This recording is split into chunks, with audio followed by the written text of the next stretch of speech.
And all the nonsense of me getting shipwrecked and nearly inducted into a seagull cove. I felt like I was forgetting something important. A quick glance at my cellular telephone and more crucially Twitter, which had apparently returned a W to the name which felt wholly ironic for reasons I couldn't place, told me what it was. In my absence, it seems Alarm had actually woken up for like 10 minutes and immediately panicked at not having me around. In trying to reduce the number of users his site had, and even decided to fight Mark Zuckerberg in sheer confusion. Apparently his mother disapproved of this, which was confusing to me because my mother always encouraged me to fight anyone and everyone possible regardless of their expertise in martial arts. In fact, as she put it, the more experience the better. Anyway, I decided Twitter perhaps wasn't the right workplace for me, though I would naturally continue to cash my sizable paycheck, and instead slid into the DMs of some guy called Dennis Prager, who my mother once said had the right ideas but was too moderate and sadly fundamentally flawed. I wasn't exactly sure what she meant, but was quick to offer to join his company and maybe get them on track to make my mother proud. Prager quickly replied, asking, is a pretty young thing like you single, and if I left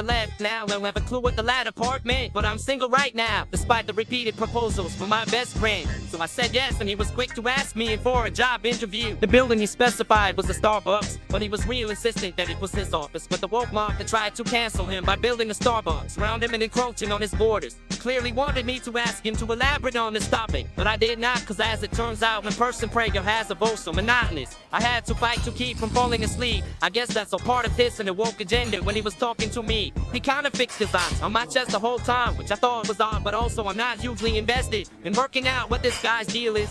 He tutted when he saw me, saying I need to get more dolled up if we were gonna do a video, and was hoping I'd at least come in wearing heels or more makeup, but also conceded that I was the most beautiful woman he'd ever seen. I just kind of nodded and said alright, which seemed to really please him as he licked his lips and made a slurping sound. And after making me promise I'd come in next time in a low-cut top and a mini skirt, we started with the video pitch. The topic was gonna be what made me leave the left, and he told me to elaborate. I kinda talked around the subject for a while, vaguely mentioning stuff I heard my mother mention before, like open bathrooms, or sports which are transgender, or pizza ovens that are gas, but none of it seemed to grab his attention. He muttered under his breath something about me being a bimbo, which hurt my feelings. As I continued to talk, I eventually got around to my ongoing job hunt and how I ended up becoming a fame chef. His eyes lit up and he snapped his finger, telling me that the video could be about how modern feminism was pushing sexier women like me into the business world when all we wanted was to stay home with our children and cook. I told him I actually had past experience with feminism and that I tried to fix it but couldn't find a man in charge. He laughed to himself and patted me,